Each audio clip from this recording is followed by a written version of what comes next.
Let's do a clairvoyant exercise. Let's do a little bit of a reminder that clairvoyant abilities does not necessarily mean that you see spirit, that you see energy. That is one of those hyperboles the psychic community would love for you to believe that only a special select few people can do this. Everyone can do this from the comfort of your own home. So let's have some fun. I'm out in the woods right now visiting my ohana, and one of my jobs for the holiday season is to do the tablescapes.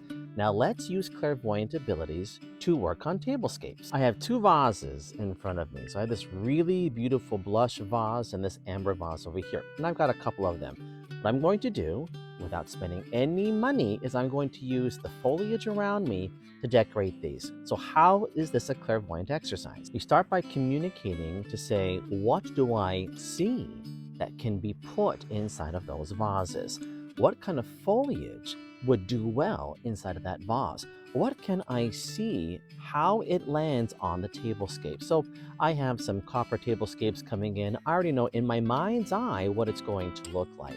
So now let's amplify that through artistry. When I look at this vase and this vase here, I'm going to make a choice to say, I only want to see what works.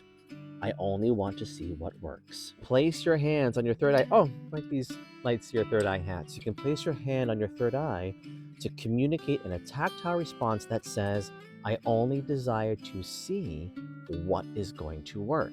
And from there, we are making an activation with a direction that says, now I will only see what works. So let's go on a hunt. As you look at the things that I started to find, I want you to envision how would you put it together.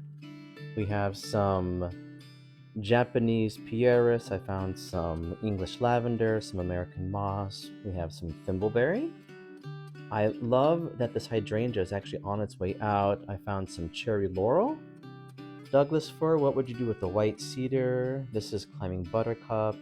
This moss here is from the Bulgaria family. So start to visualize what would you do with this for the holiday season. Well, I think more is more. So if you look, we balance the moss to kind of break up the color palette, and we want these to be 360. So if you turn them from different angles, because they'll all be sitting on the table. I love how the moss kind of pours out. This one really pulls in this really beautiful blush. And again, we're still using a lot of this autumn color palette. And then we even found a home for the cherry laurel over here. That'll go in the very center, but I also had enough to make this little bouquet here. This is for my niece. It's her birthday today. And when I look at her, she is very, very purple and blue. When I take a look at how her energy expands, her soul energy. Well, that's so fun. So fun. If I can do this here in the woods and in New York City, then you have no excuse. You can do this anywhere. Use your abilities to say, what do I choose to see? How can I pattern what I see to make some joy? Happy holiday.